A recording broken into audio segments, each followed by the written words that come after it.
கவனிங்க, இந்த ஷார்ட்கட் இன்னைக்கு கிறிஸ்தவ வாழ்க்கையில குறுக்கு வழி. நான் ஜெபம் பண்ண மாட்டேன், பிஸியா இருக்கிறேன், பிசினஸ் மேன், ஸோ காசு கொடுத்தா அவரு ஜெபம் பண்ணுவார். இது சரியான முறை தானா? வேதத்தில் அடிப்படையிலான முறையா? தப்பு, தப்பு. நீங்கள் எழும்பி அதிகாலையில் தேவனை தேட வேண்டும். காலையில் நீங்க எழும்பி பைபிள் வாசிக்கணும். இன்னைக்கு பைபிள் வாசிக்கிறதெல்லாம் எப்படி தெரியுமா? வாசிக்கிறதே இல்லை நிறைய பேர். ஏன்னா வாட்ஸ்அப்ல யாரோ ஒருத்தன் பேசுறான் பாருங்க, கொஞ்ச நேரம் பேசிட்டா அப்பா இன்னைக்கு பைபிள் வாசிப்பே என்னாச்சு, முடிஞ்சது.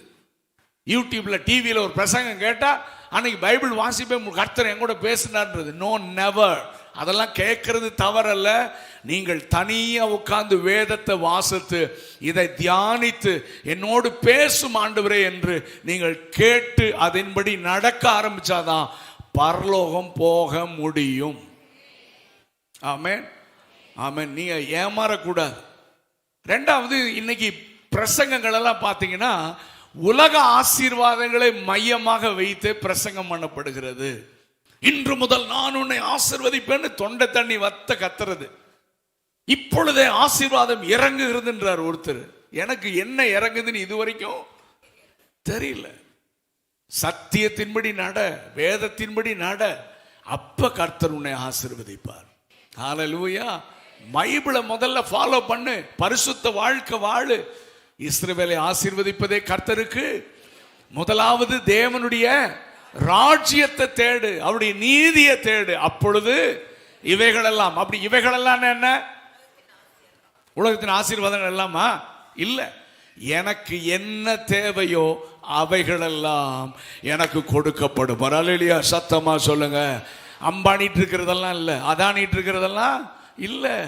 எனக்கு என்ன எப்ப தேவையோ அதை 1 கொரிந்தியர் 2:9 விதமாக சொல்லுகிறது. தேவன் தம்மில் அன்பு கூறுகிறவர்களுக்கு ஆயத்தம் பண்ணினவைகளை கண் காணவில்லை, காது கேட்கவில்லை, அவை மனுஷருடைய இருதயத்தில். அப்போ எனக்காக அவர் எல்லாவற்றையும் ஆயத்தம் செய்து வைத்திருக்கிறார் என்பதுதான் கிறிஸ்தவ நம்பிக்கை. ஆமென். நம்ம ஜெபம் பண்ணி உபவாசம் பண்ணி போனா போதும், அதுக்கப்புறம் தான் போய் ரெடி பண்றதல்ல. எனக்கு எப்போ என்ன தேவை என்பதை என் பரமபிதா அறிந்திருக்கிறார். ஏற்ற வேளையிலே உன்னையும் என்னையும் உயர்த்துகிற நல்ல தேவனை நாம் ஆராதித்துக் கொண்டிருக்கிறோம். அதனால இந்த ரியாலிட்டிக்குள்ள நீங்க வரணும், ரியாலிட்டிக்குள்ள வரணும். கிறிஸ்டியன் லைஃப் ரியாலிட்டிக்குள்ள வரணும். மேஜிக் எல்லாம் கிடையாது, மேஜிக் எல்லாம் கிடையாது. நிறைய பேர் சொல்லுவாங்க, இப்பொழுது சகோதரர் ஜெபிக்கும் பொழுது கடன் பிரச்சனையெல்லாம் என்ன செஞ்சிடும், மாறுமா? என்ன ஒரு மாதிரியா பாக்குறீங்க? இப்படி பிரசங்கம் பண்ண யாருக்கும் பிடிக்க மாட்டேங்குது. மாறுமா மாறாதா? எப்ப மாறும்? நீ திரும்ப கடனை கொடுத்தாதான் என்ன செய்யும், மாறும். கவனிங்க, மேஜிக் மாதிரி ஆயிடுச்சு இன்னைக்கு கிறிஸ்டியன் லைஃப்ல. நான் ரொம்ப ஓப்பனா பேசுறேன், மேஜிக் எல்லாம் கிடையாது. இப்போ நான் கடன் பிரச்சனையில் இருக்கிறவங்களுக்காக நீங்கள் தப்பாக நினச்சக்கூடாது. உங்களுக்காக நான் ஜெபம் பண்ணல அப்படின்லாம் இல்லை, ஜெபம் பண்ணுவேன். அதுக்கு முன்னால் ஒரு ஆலோசனை கொடுப்பேன். இனிமேல் என்ன செய்யக்கூடாது சொல்லுங்க. பைபிளில் வசனம் இருக்கா? நீயோ பேசுங்கயா, நீயோ கடன் வாங்காதிருப்பாய். அநேக ஜாதிகளுக்கு வசனம் இருக்கா? அந்த வசனத்தை பிடிச்சி நம்ம விசுவாசத்தோட ஜெபம் பண்றோமா? கடன் வாங்காம இருக்கணும் ஜெபம் பண்றோமா? நான் கடன் வாங்காம ஊழியம் செய்யறையா? உங்களுக்கு எல்லாம் பொறாமை ஆயிடுச்சு, அதனால தான் அல்லேலூயா சொல்ல மாட்டேன். நான் கடன் இல்லாம ஊழியம் செய்யறேன். ஆமென். ஏன்னா கர்த்தர் சொல்லாம ஒன்னையும் செய்யறது இல்லை, அகல கால் வைக்கிறது இல்லை. பட்ஜெட் போடணும், நமக்கு என்ன எப்ப தேவையோ அதை என்ன செய்யணும். என் மனைவி பிள்ளைங்க, எனக்கு 2 பிள்ளைங்க ஆச்சு, 3 பேர் மெஜாரிட்டி அந்த பக்கம். கடைக்கு போகும்போது நான் வீட்லேயே அவங்களுக்கு ஒரு பைபிள் ஸ்டடி எடுத்து தான் கூட்டிகிட்டு போவேன். ஆமாம், கடைக்கு போகிறோம், என்ன வாங்குகிறோன்னு இப்போவே என்ன செய்யுங்க, முடிவு பண்ணிக்கோங்க. அங்கே பார்க்குறதெல்லாம் கை நீட்ட கூடாது. என்ன தேவையோ அதை இன்னைக்கு வாங்கலாம், நாளைக்கு என்ன தேவையோ நாளைக்கு என்ன செஞ்சுக்கலாம், வாங்கலாம். சும்மா எல்லாத்தையும், என்கிட்ட கிரெடிட் கார்டே கிடையாது. நான் கவர்மெண்ட்டில் ஒர்க் பண்ணும்போது ஆஃபீஸில் தொல்லை பண்ணி கொடுத்தானுங்க. அது எனக்கு தூக்கமே வராது. காலையில் ஒரு 1000 ரூபாய் தான் கட்ட வேண்டியது இருக்கும், நைட்டு தூக்கமே வராது. பார்த்தேன், கொண்டு போய் இந்தாயா பிடிச்சிக்கையான்னு சொல்லி அதை கட் பண்ணி தூக்கி வீசிட்டேன். கிரெடிட் கார்டும் கிடையாது, கடனும் கிடையாது. ஆமென். அன்றனுள்ள தேவையை கர்த்தர் அப்பப்போ சந்திக்கிறாரு. சந்தோஷமா இருக்கிறேன். சொந்த வீடும் கிடையாது, அதனால ரொம்ப ஜாலியா இருக்கேன். ஹலோ, இருக்கிறீங்களா இல்லையா? ஆமென். ஏன்னா நான் சொல்லுவேன், கோயம்புத்தூர்ல வீடு கட்டுறவனாலாம் என்ன நம்பி தான் கட்டுறான். ஒன்று கட்டினா பல 2 கட்டுறான், ஒன்றில் போடுறான் டூ லெட். யாருக்கு? எனக்கு தான். இது வரைக்கும் புது புது வீடாக நாங்கள் போய் குடியிருக்கிறோம். இருக்கிறீங்களா இல்லையா? இந்த கன்னியாகுமரி சைடில் போனீங்கன்னா அவன் லைஃபோட டார்கெட்டே என்ன தெரியுமா? சாகிறதுக்குள்ள ஒரு வீடு போடணும். வீடு போடணும், கட்டணும் இல்லை, என்னது? வீடு போடணும். வீடு போட்டுட்டு அவன் மண்டையை போட்டுருவான். அவ்வளோதான். ரெண்டாவது, எதுக்குடா பயங்கரமாக வீடு கட்டுறேன்னா பையனுக்கு டவுரி வாங்கறதுக்குன்றான். இதெல்லாம் ஒரு கேவலமான காரியங்கள். ஓகே, நல்ல கவனிங்க. நான் என்ன சொல்றேன்னா, கர்த்தர் தந்தார்னா வாங்கிக்கோங்க, இல்லைன்னா கடனை வாங்கி அடுத்த வருஷம் பிரதர் வருவார். ஏதோ ஒரு பிரதர் வராமையே போறாரு. எங்க? வள்ளியூருக்கு. எதுக்கு? கடன் பிரச்சனைகளுக்காக இப்பொழுது செபிக்கும். ஏய், நிறுத்தியா, முதல்ல கடன் வாங்கக்கூடாதுன்னு சொல்லி கொடுயா. ஆமீன். உன் கையின் பிரயாசத்தை கர்த்தர் ஆசீர்வதிப்பார். அகலக்கால் வைக்காத. மாசம், அதாவது பில்டிங், என்ன சொல்றது, கடன் வாங்கி வீடு வாங்கிறது தப்பல்ல. எவ்வளவு கட்ட முடியும்? மாசம் 10,000 ரூபா கட்ட முடியும்னா அதுக்கு தகுந்த மாதிரி கடன் வாங்கு. இவன் மாசம் 10,000 கட்ட முடியும்னா நான் 40,000 கட்டுறதுக்கு, ஏன்னா சொந்தக்காரங்க மத்தியில் பந்தா விடணும். பந்தா விட்டே கெட்ட ஒரே கூட்டம் நம்ம தான். ஹலோ, வெட்டி பந்தா. என்ன பந்தா சொல்லுங்க? வெட்டி பந்தா. பக்கத்துல கார் வாங்கிட்டானா அதுக்கு மேல நம்ம என்ன செய்யணும்? கார் வாங்கணும். எல்லாம் கடன் பிரச்சனை. பிரதர், ரொம்ப கடன் பிரச்சனையா இருக்கு பிரதர். இவனை என்ன பண்ணலாம் சொல்லுங்க? சொல்லுங்க, என்ன பண்ணலாம்? ஆண்டவர் இப்படி வாங்க சொல்றாரா? கர்த்தர் நம்முடைய தேவைகளை சந்திப்பார். எந்த நேரத்தில் எது வேணும்ன்றத அவர் அறிந்திருக்கிறார். ஏன்னா அவர் என்னுடைய தகப்பனாக இருக்கிறார். நம்புறவங்க மட்டும் ஒரு அல்லேலூயா சத்தமா சொல்லுங்க பார்க்கலாம். இன்னைக்கு தீர்மானம் எடுங்க. கடன் வாங்க மாட்டேன்னு தீர்மானம் எடுங்க. நாங்கள் அப்படித்தான் தீர்மானம் எடுத்து வாழ்ந்து கொண்டிருக்கிறோம். கடன் வாங்கக்கூடாது. ஏன்? என்னை அழைத்த தேவன் உண்மை உள்ளவர். நாங்க மாசமான 2 பேருக்கும் கை நிறைய சம்பளங்க, எல்லாத்தையும் விட்டுட்டு ஊழியத்துக்கு வந்திருக்கிறோம். ஆனா இது வரைக்கும் என் ஊழியத்துல என் தேவைகளை பத்தி எங்கேயும் போனா எவ்வளவு காணி கொடுப்பேன், நத்திங் டூயிங், இது வரைக்கும் சொன்னது கிடையாது. ஏன்னா நான் மனிதனுக்கல்ல ஊழியம் செய்யறது, நான் கர்த்தருக்கு ஊழியம் செய்கிறேன். என்னை அழைத்தவர் உண்மையுள்ளவராக இருக்கிறார். அல்லேலூயா சத்தமா சொல்லுங்க பார்க்கலாம். ஹல்லேலூயா. கர்த்தர், Lord, he is so faithful. அவர் உண்மை உள்ள தேவனாக இருக்கிறார். சரிங்களா? அந்த மாதிரி நீங்க பிராக்டிஸ் பண்ணணும். அதுதான் உண்மையான கிறிஸ்டியன் லைஃப். இதுக்கு நம்ம திரும்பணும். ஆமே, நம்ம டீவியேட் ஆகி போயிட்டோம். அவர் ஜெபம் பண்ணுவார், இவர் ஜெபம் பண்ணுவார். இல்லை, கர்த்தர் என்னை நடத்துவார். நான் தனியாக ஜெபம் பண்ணணும், குடும்பமாக சேர்ந்து உட்கார்ந்து குடும்ப ஜெபம் பண்ணணும். கர்த்தருக்கு நான் கொடுக்குற எல்லா கனத்தையும் மரியாதையும் கொடுக்கணும். திருச்சபை ஆமென் கூடுகையை விட்டுவிடக்கூடாது. சபை கூடுதலை நம்ம என்ன செய்யக்கூடாது? விட்டுவிட கூடாது. நாம் கர்த்தருக்கு உண்பதாக உண்மையாக நாம் இருக்க கர்த்தர் நமக்கு அனுக்கிரகம் செய்வாராக. கவனிங்க, நாங்கள் உம்முடன் குடியிருக்கிற இடம் இப்பொழுது நெருக்கமாகிவிட்டது. எங்கள் ஜெப வாழ்க்கை குறுகி போய்விட்டது. எங்கள் வேத வாசிப்பு தியானம் குறுகி போய்விட்டது. எங்களுடைய ஆத்தும ஆதாய ஊழியங்கள் குறுகி போய்விட்டது. நெருக்கமாயிருச்சு. அதைத்தான் கர்த்தர் இந்த கால நேரத்தில் பேசுகிறார். 7 சபைகள் மத்தியில் உலாவி, கர்த்தர் நீ ஆதியில் இருந்த அன்பை விட்டாய் என்று உன் பேர்ல எனக்கு குறை உண்டு. எழுப்புதல் என்றால் என்ன தெரியுமா? எனக்குள் வருகிற மாற்றம் அல்லது ஆதி நிலைக்கு சபை திரும்புதல். இப்ப நீங்களும் நானும் ஆதி நிலைக்கு திரும்ப வேண்டும். நம்முடைய ஜெப வாழ்க்கையில முதல்ல ஜெபம் பண்ண மாதிரி நம்ம காலையில் எழும்பி நடுராத்திரில் எழும்பி நம்ம என்ன செய்யணும்? ஜெபிக்கணும். அந்த அனுபவத்தை திரும்ப நம்ம வாழ்க்கையில கொண்டு வர வேண்டும் என்று கர்த்தர் விரும்புகிறார்.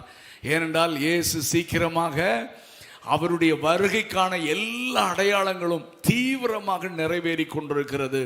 ஆமென். இயேசு சீக்கிரம் வரப்போகிறார். அதனால நாங்கள் ஏமாந்துடக்கூடாது. ஆண்டவர் சொன்னாரு, நான் சீக்கிரம் வரப்போறேன், அதனால் நீங்கள் விழித்திருந்து என்ன செய்யணும்? ஜெபம் பண்ணணும். ஜெபம் பண்ணி நீங்க ஆயத்தமாக வேண்டும் என்று கர்த்தர் நம்மோடு கூட பேசுகிறார். அதனால உங்களுடைய தனிப்பட்ட ஜெபத்தை நீங்க தொலைத்திருந்தால் இன்றைக்கு ஆண்டவர் உங்களோடு கூட பேசுகிறார். ஆமென். இந்த ஆராதனை நேரத்திலேயே நீங்க ஒரு தீர்மானம் எடுங்க. இனிமேல் நான் தேவனுடைய சமூகத்தை நான் தேடுவேன். நான் தனியா உட்கார்ந்து என்ன செய்வேன்?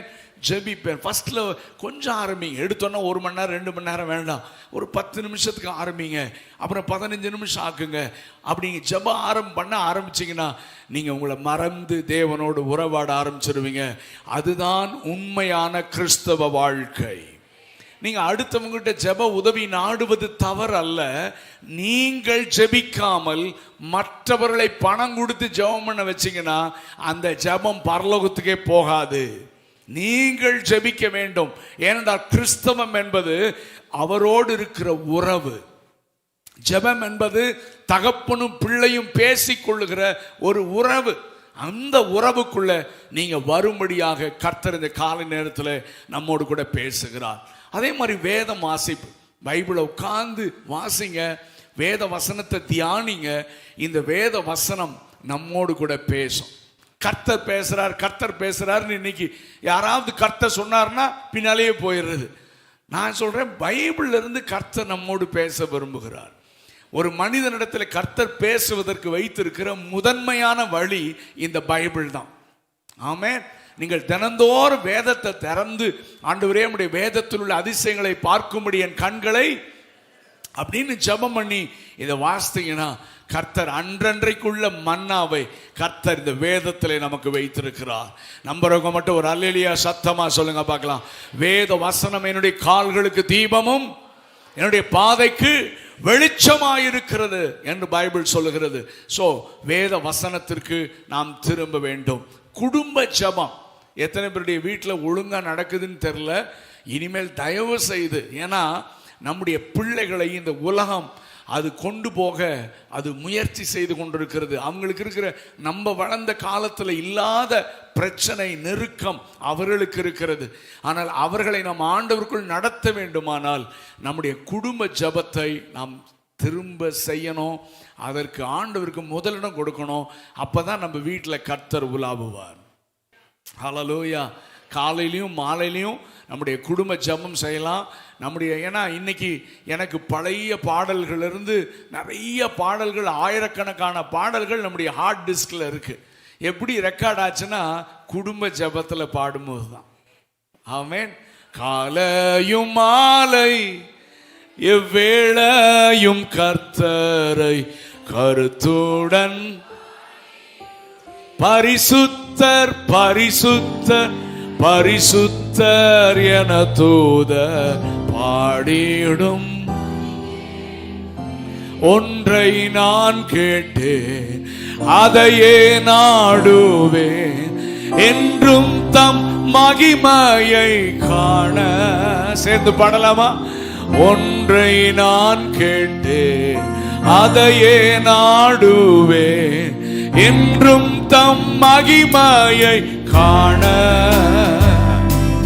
ஜீவனுள்ள நாடெல்லாம் தம் ஆலயத்தில் தங்குவதை வாஞ்சித்து நாடிடுவேன். ஜீவனுள்ள நாடெல்லாம் தம் ஆலயத்தில் தங்குவதை சேர்ந்து பாடலாம். காலையும் மாலை, காலையும் மாலை எவ்வேளையும் கர்த்தரை கருத்துடன் பாடிடுவேன். பரிசுத்தர் பரிசுத்தர் பரிசுத்தர் பரிசுத்தர் என தூதர் பாடிடும். இந்த மாதிரி நிறைய சாங், இந்த பாட்டெல்லாம் தெரியுமா? அருணோதயம் பரனே சுவை துதிப்போம். நிறைய பேர் பார்க்குறாங்க, இது புது பாட்டு மாதிரி தெரியுது. இல்லையா, பழைய பாட்டியா? இதெல்லாம் மைண்ட்ல ரெக்கார்ட் ஆனதுக்கு எங்க குடும்ப ஜெபம் தான் காரணம். நம்ம பிள்ளைங்க ஹார்ட்ல எத்தனை ரெக்கார்ட் ஆயிருக்குன்னு முன்னால தெரியுமா? எத்தனை பாட்டு? ஏன்னா அவங்க எல்லாம் முழிக்கிறாங்க, சார் ஸ்கிரீன்ல போட்டா பாடுவோம் சார். ஏன்னா நம்ம குடும்ப ஜெபத்தில் ஆண்டவரை தொழல. காலை நேர இன்ப ஜெப தியானமே. இனிமேல் தயவு செய்து ஐ வாண்ட் என்கரேஜ் யூ. நான் ஏதோ பெரிய பிரசங்கம் பண்ண போல, கர்த்தர் இந்த சபையோடு பேசுகிறத நான் சொல்றேன். ஏன்னா இந்த சபையில் ஒரு மாற்றம் வர வேண்டும். ஆமென். நம்ம குடும்பத்தில், நம்ம தனிப்பட்ட வாழ்க்கையில, நம்ம குடும்பத்தில் ஒரு மாற்றம் வர வேண்டும் என்பதைத்தான் கர்த்தர் விரும்புகிறார். அதனால உங்க குடும்ப ஜெபத்தை ஆரம்பிங்க. அவருக்கும் எனக்கும் விரிசலாக இருக்கிறதெல்லாம் சரி பண்ணுங்க. ஆமென். அப்பொழுதுதான் நம்முடைய குடும்பத்தின் நடுவில் கர்த்தர் உலாவி வருவார். நம்முடைய பிள்ளைகள் எங்கிருந்தாலும் அவர்கள் ஆண்டவரோடு கூட நடப்பார்கள். ஒரு அல்லேலூயா சத்தமா சொல்லுங்க பார்க்கலாம்.